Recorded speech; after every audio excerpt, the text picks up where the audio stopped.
Now, Aquarius, I am doing career energy readings. Let's see here. This is interesting. You've got this Seven of Swords coming out first. Wow. The Magician. And the Page of Swords. Okay, lots of swords showing here at the moment for you, Aquarius. I feel like you guys went through some kind of a battle. It could have been, rather, more like an internal battle is kind of what I'm getting for you. Okay. I'm seeing here that I'm going to move this so you guys can have a better view here. I'm seeing that you guys have pulled all this power. Like, you're sitting in a place you might feel really, really good right now. Okay. Like, you're sitting back and you're saying, because you guys are visionaries, you're sitting back and you're saying, I have everything I need to make this work. Okay. And that's a really awesome place to be. And if you don't feel that, know that that's exactly the case. Some of you are kind of looking back in the past and, I think there's still a little bit of grieving that's going on here. Okay. For something, I'm going to tell you, I've suffered some major betrayals in my life, and it takes time for the heart to heal. Okay. And I think, as an air sign, you kind of like trudge along and I'm just going to stick to what I know and I'm just going to do this. And you forget about your heart sometimes, Aquarius. And the heart is integral. I think that's what you've been learning over this past year or two, is that you have to have that balance there.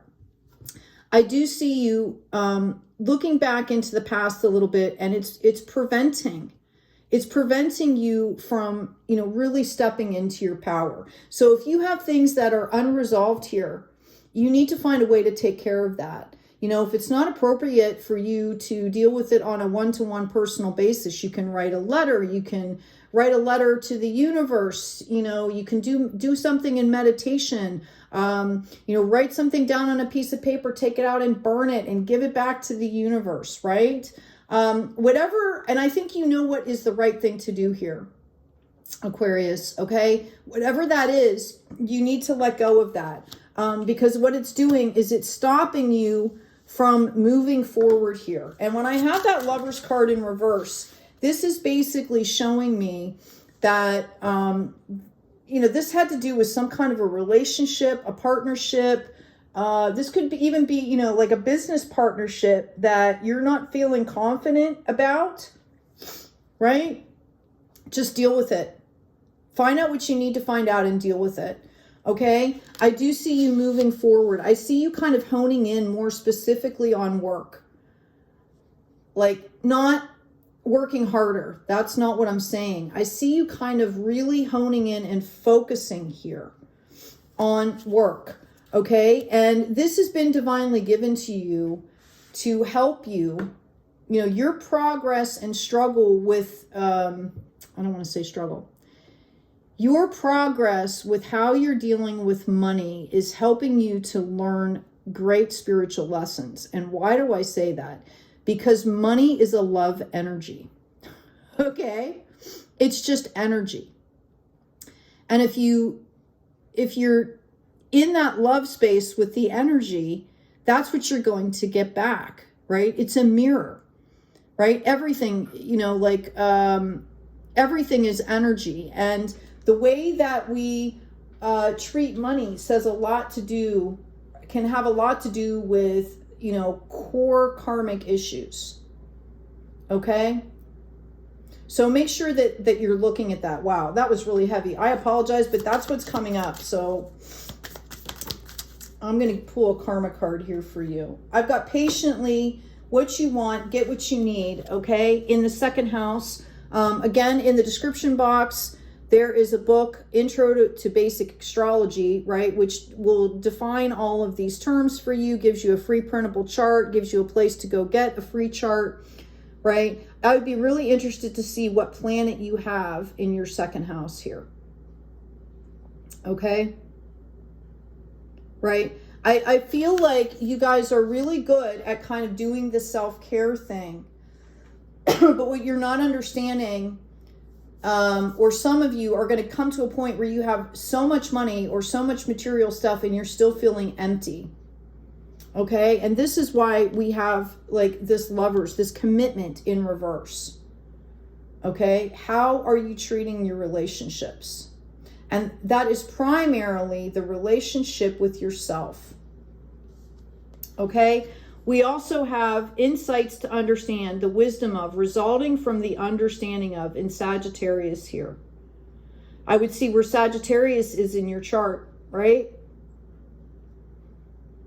Notice the dual here, the yin and the yang. Some of you could be in a process of, working with your divine masculine and your divine feminine, bringing that into balance, leveling both of those up. Okay?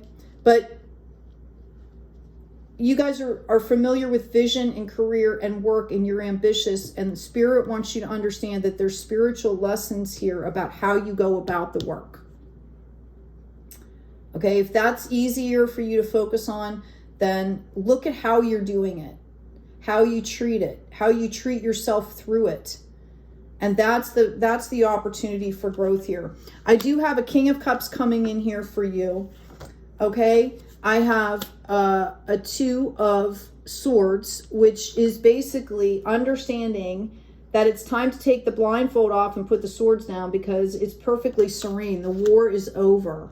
Again, this is a heart space thing that I'm getting for you.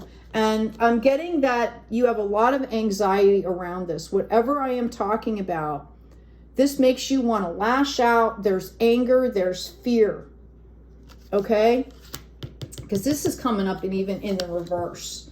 All right, let's ask about the abundance here. What does this look like? Yeah, something here really broke your heart, and it makes you angry and makes you want to lash out. And that's inhibiting your growth.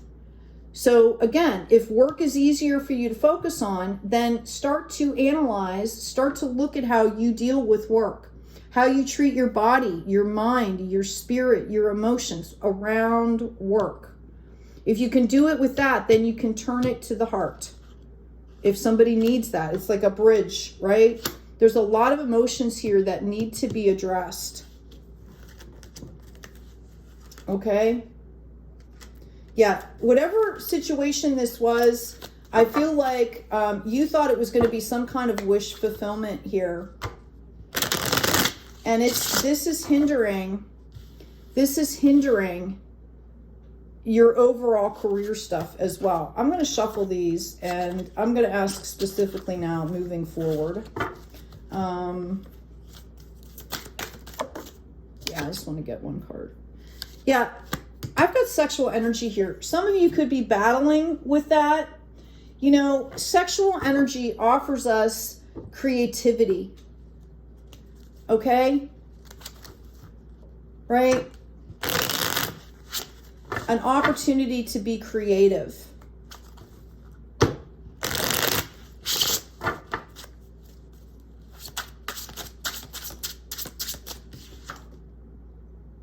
Yeah, this is about death and rebirth. You guys have gone through some kind of dark night of the soul with this. There's a lot of searching that's been happening here. Okay, this is coming into celebration.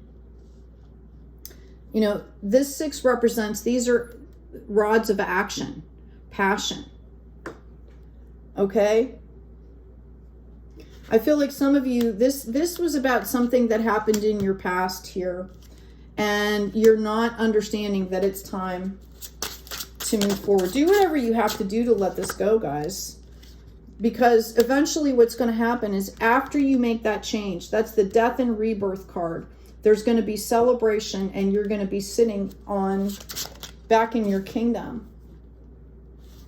Some of you might be doing really well financially right now, and you don't even see it. You don't even see it because your heart space, something has happened to the heart space here. Okay, try to get into that King of Cups energy and balance out here is what I'm getting for you. Yeah, Somebody's looking for justice. And, you know, I'm going to tell you, sometimes in the world, we don't see justice, and we don't see the way, we don't necessarily see it the way that we think it should be. But the justice is you moving forward and growing. Yeah, I feel like you guys are kind of on the precipice here. We've got Crescent. We've got Gentleness coming up in the reverse. And we've got Treasure. Oh, what is this? Yeah, Fruit of Knowledge. This is about your heart space. Okay, some of you might need to reach out and take care of whatever that is. This is a running theme. I've been doing your readings, you know, for years now, and this has been a running theme within the last couple years of this closure, this completion of cycle. Like, you can say that it's done and it's over, and I feel like you guys have done that in your head. Okay? But it keeps coming back. Right? You're missing this opportunity to make that leap to the next level. So, yeah, I've got Cosmic Child and Vision. Okay, and Root. This is something that has to do with the core of you. They're telling you to see past the mirage here, and you're at a crossroads. I've also got Labyrinth coming up. I don't know if you guys know anything about labyrinths, but basically you start at the outside and you go in. It represents the inner journey to the inside and then coming back out. Okay, and if you've ever been like on a long hike somewhere, right? After, you know, you carry in lunch or something, when you come back out, there's less weight, right? That's what this is about. So I encourage you to do whatever you need to take the leap here. Okay, because that is what is going to bring in, okay, the kingdom. Notice how comfortable and satiated, and, you know, that's spiritual health and wellness as well as financial health and wellness. Okay? Anyway, I hope this has been helpful. Please remember to check out the description box, like, share, and subscribe. Get these messages out to people that'll benefit. Take good care of yourselves first. Okay? Take good care of each other, and as always, be kind out there.